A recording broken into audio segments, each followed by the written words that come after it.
Elämä paranee huomattavasti, kun lakkaat odottamasta mitään keneltäkään. Toistettu virhe useammin kuin kerran on päätös. Epäonnistuminen on edistystä kohti menestystä. Lopeta ihmisten informointi enemmän kuin on tarpeen. Älä usko, mitä ihmiset sanovat, katso, mitä he tekevät. Kukaan ei voi saada sinua vihaiseksi, sinä itse valitset sen. Opettele hallitsemaan suutasi, mieltäsi ja rahojasi.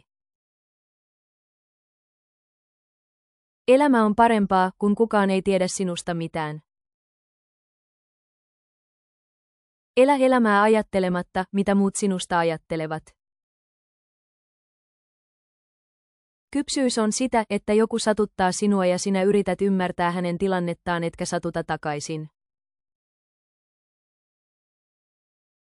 Kukaan ei tule pelastamaan sinua, tämä elämä on 100% sinun vastuullasi. Riippumatta siitä, mitä ihmiset sinusta ajattelevat, jatka oman laulusi laulamista. Oppiminen olemaan yksin ja nauttimaan siitä on voimakkain lahja, jonka voit itsellesi antaa. Mies, joka pysyy hiljaa vaikka häntä on loukattu, on vaarallisempi kuin uskotkaan. En ole vihainen siitä, että valehtelit minulle, olen vihainen siitä, etten voi enää luottaa sinuun.